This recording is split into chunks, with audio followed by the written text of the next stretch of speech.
Let us now continue with our next stage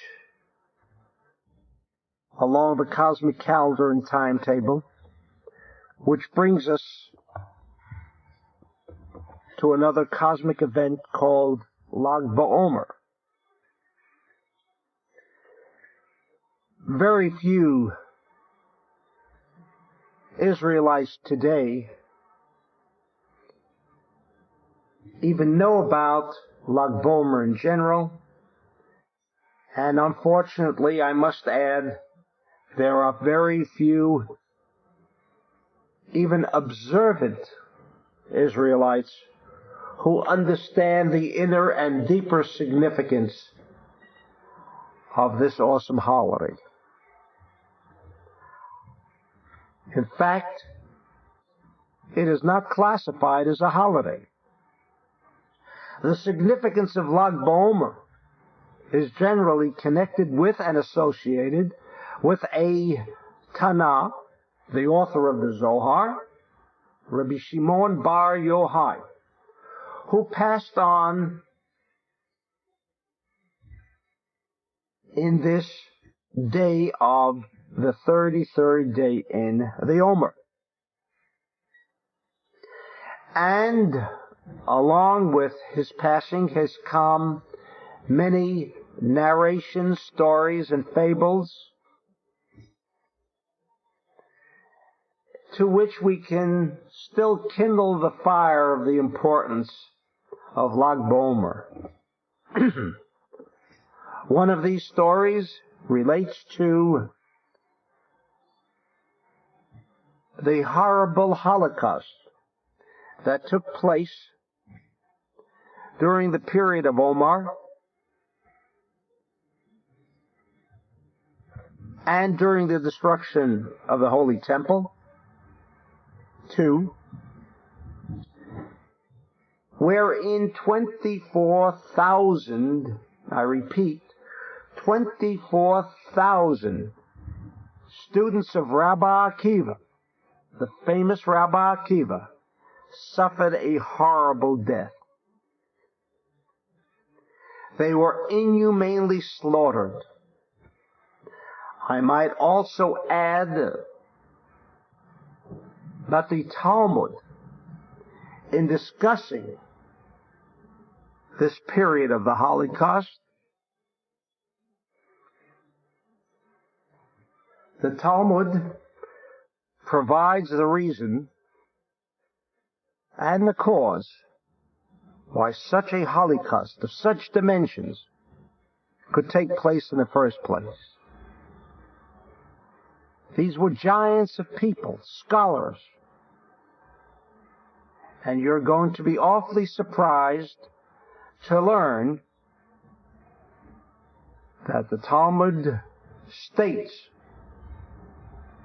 the reason for this Holocaust was due to the effect of sinat chinam,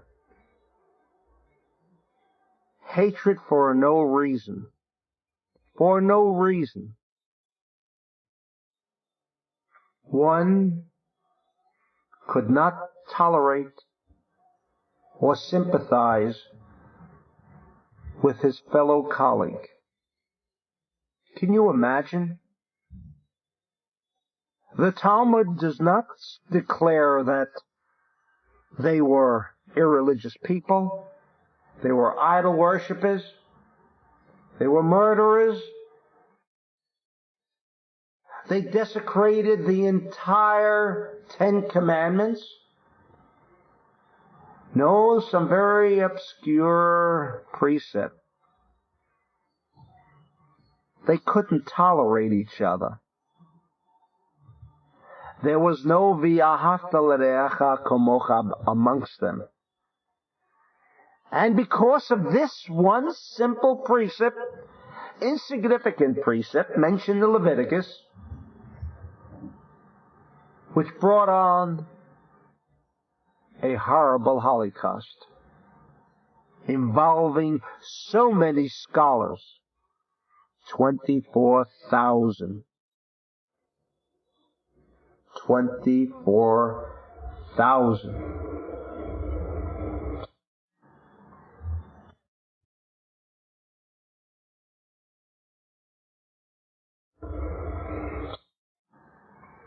And in this connection, I would like to bring to your attention Numbers chapter 25, verse 7, 8, and 9. Discussing again a tragic period for the generation of the wilderness, the generation of the Exodus, where they began to sin, and when Pinhas, the son of Eleazar, the son of Aaron the priest, saw it, he rose up from the midst of the congregation and took a spear in his hand. And he went after the man of Israel into his chamber and thrust both of them through, the man of Israel and the woman through her belly. And so the plague was stayed from the children of Israel. And those that died by the plague were 24,000. You might almost think it was a coincidence. But that's an awful coincidence, 24,000. It is like this figure of 6 million Jews, 600,000 Israelites, and throughout that biblical cosmic code, that sum of 600,000 or 6 million or 6,000 always seems to crop up. No, I couldn't take the story in Numbers as a coincidence, and in fact neither does Rabbi Isaac Luria, because he does not treat the Bible as a collection of narrations and tales. No, in his Gates of in meditation, he goes on to explain that the reason of 24 stems from one of those manifested channels by which the force became revealed. The word Elohim. As you know, there are varied and numerous channels by which the force of the Lord becomes revealed. Sometimes it is through mercy, the Tetragrammaton, and other times through the word Elohim. There are 5 Hebrew letters that make up this channel. And by now I'm certain that you do not treat words in the Bible lightly nor insignificantly. This word deals with din, with judgment. And continues the Ari on page 191 of his Gates of Meditation. There are 24 different combinations of this awesome word. In other words, you have Aleph, Lamed, He, Yud, Mem, as the word appears in the Bible, but then you can shift and create 24 different combinations with these 5 letters. As an example, we can place the Lamed before the Aleph and spell it as Lamed Aleph, He, Yud, Mem, etc. 24. And inasmuch as the channel begins with the Hebrew letter Aleph, and in the power of the alphabet, you will learn what that word and letter means. but suffice to say that letter Aleph also means Elef, 1,000. And therefore, when the epitome of negativity prevails in the universe, it becomes manifested as 24,000. And therefore, it was not a mere coincidence or by chance that the Bible in Numbers chapter 25 has nothing else to do with its ink but to state how many died in that plague. In fact, they call it a plague. It was not a plague. It was murder. It was killing that was going on. No, it was a plague. And that plague was the Dark Lord making use of that word, Elohim, following instructions and raining death on 24,000 Israelites in the wilderness. That same Dark Lord followed instructions during the Holocaust of the Second Temple, in which 24,000 students, Tanaim, the level of consciousness that these students possessed, according to Rabbi Shimon Bar Yochai, will never make its appearance until the age of Aquarius. But this was a state of intelligent consciousness that prevailed. And during the Omer,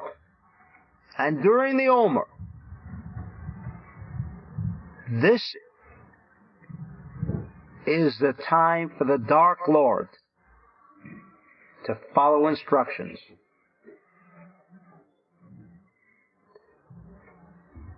So that negative energy intelligence will prevail throughout the entire cosmos. In fact, during this period of Omer, weddings are forbidden to be consummated. One should not purchase a new home. One should not enter into a new venture,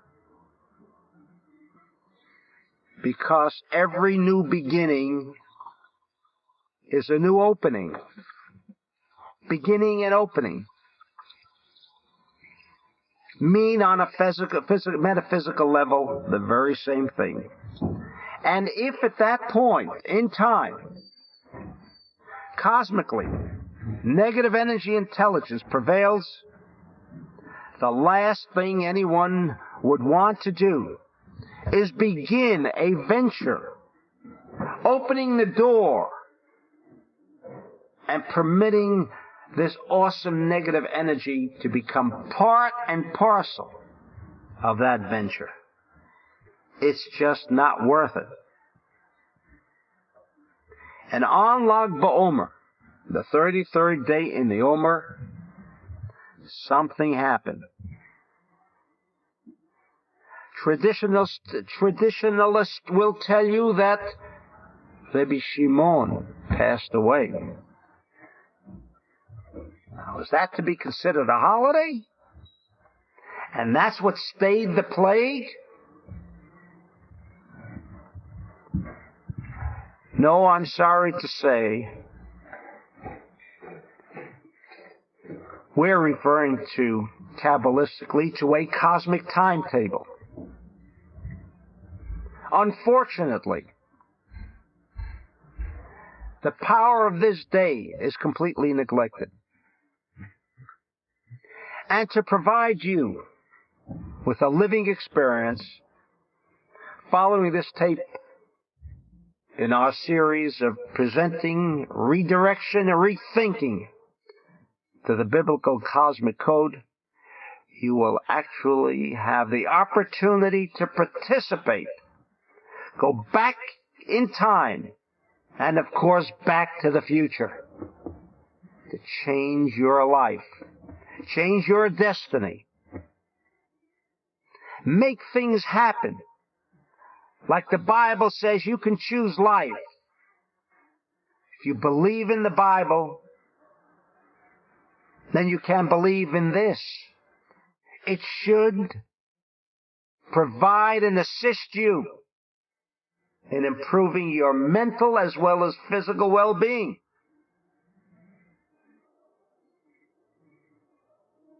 Because we're dealing with cosmic forces. And it is only on that celestial level that the Kabbalah can assure you that what the Bible stated, that you can choose life and things will go well for you, in spite of a poor track record. Things can change, and hopefully they will. But we must follow that timetable. And therefore, what we are referring to on Lag BaOmer is, of course, you guessed it, a cosmic intelligence with a cosmic timetable. On that particular day, we are dealing with the spirah, the bottled up energy of Hod Sheba Hod. It is that day that on a metaphysical level, completion takes place. As you remembered when we referred to Yesod of Hesed that brought this great cosmic dramatic event of the splitting of the Red Sea, another cosmic intelligence is here to provide us with assistance in changing things. Malchut, Sheba Malchut of SHAVUOT, was the physical manifestation which brought about the period of deprivation of light, the prevailing of din. However, as in all matters concerning our terrestrial realm, things have long started before they became physically manifested. And so, where does that completion take place? The completion of SHAVUOT on a metaphysical level, that happens in Hod Sheba Hod. In fact, as you will hear later on, it was Rabbi Shimon that chose that particular day to leave. And I leave that discussion for the following tape. However, the plague of the 24,000 students of Rabbi Akiva did not end, and therefore the holiday is a beautiful holiday. No. It was the cosmic event of Hod Sheba Hod that brought an end to the plague. And not because the plague ended and therefore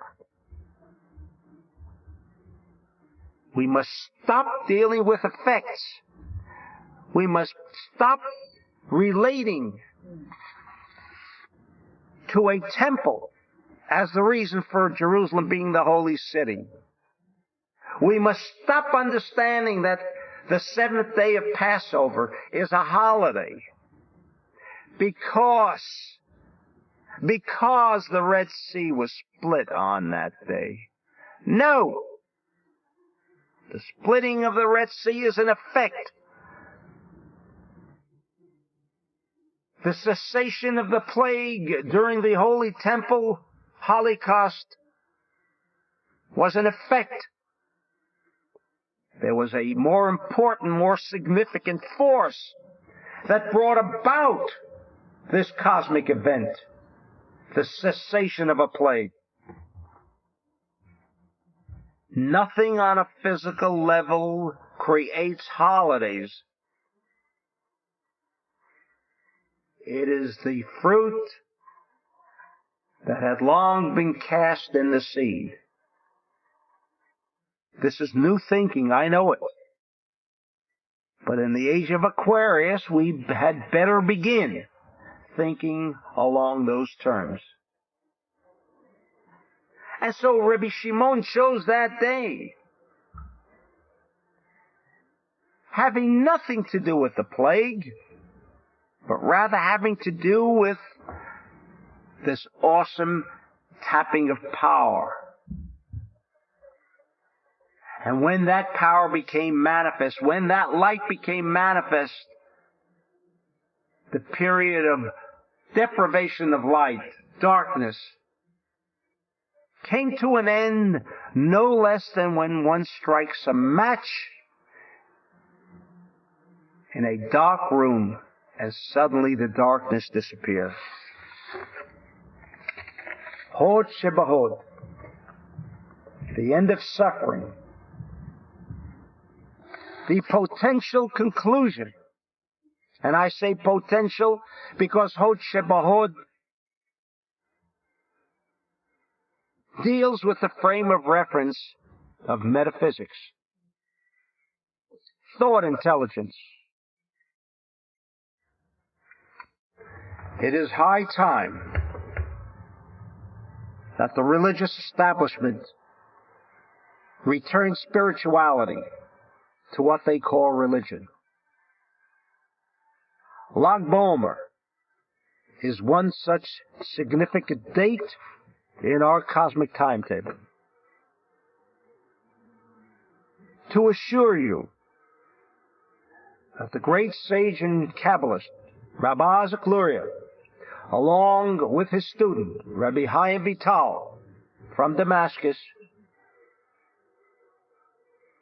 placed a great deal of importance to this day and its connection with Rabbi Shimon. I quote from his Gates of Meditation, page 191, that it was a tradition for Israelites to go on Lag BaOmer, on the grave of Rabbi Shimon Bar Yochai and his son Rebbe Lazar. And they used to drink and eat and be merry. And Rabbi Chaim Vital continues that I saw my teacher, who once went there on Lag BaOmer with his entire family, and sat there 3 full days.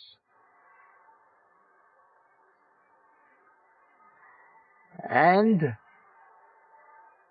Rabbi Chaim Vital continues that he remembers the great Kabbalist Jonathan Shagish, who told him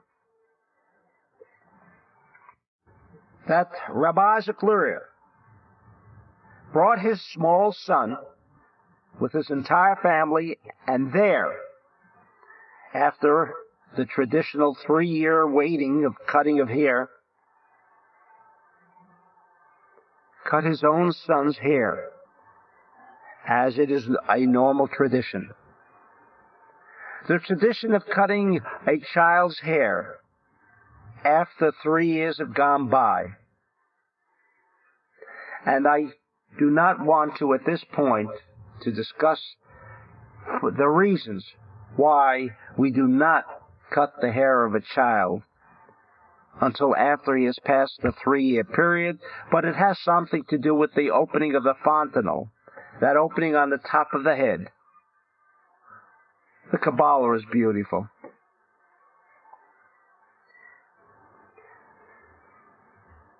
Rabbi Chaim Vital relates another story of another famous Kabbalist, Avram Alevi, who shared his own personal experience with Rabbi Chaim Vital when he told him that one year he too went to visit on Lag BaOmer the gravesite of Rabbi Shimon. And it was tradition with him that during his prayers he would recite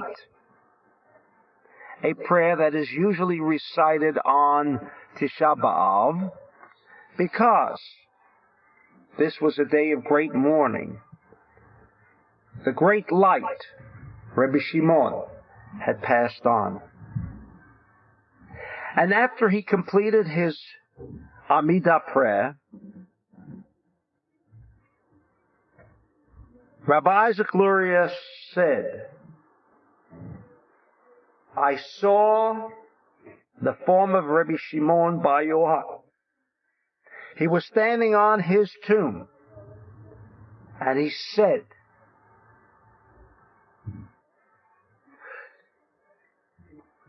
Rabbi Isaac, tell this man, Avraham Alevi, why does he say Nachem b'yom simchatenu?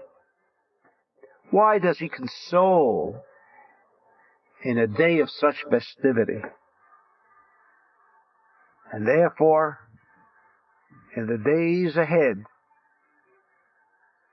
within a month's time, he will unfortunately have to be consoled, for one of his sons will die, and he will then be consoled. V'kibel alav tanhumim.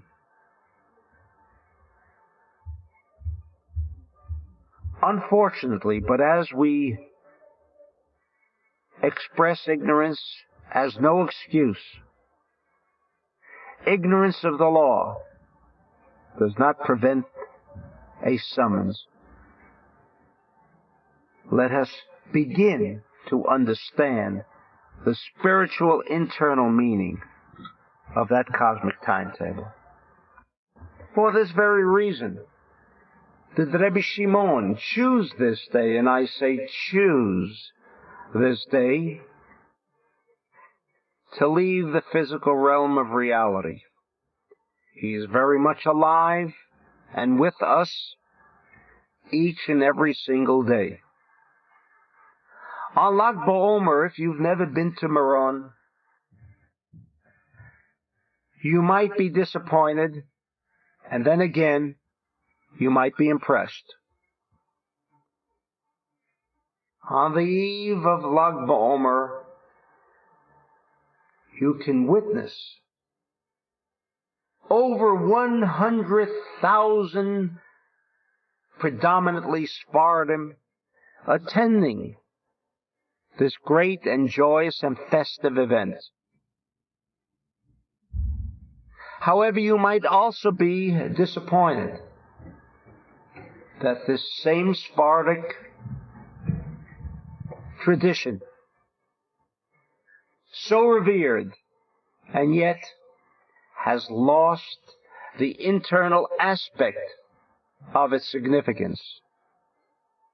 You might be disappointed in not even observing 3 individuals having a Zohar or another book of Kabbalah studied on that particular day.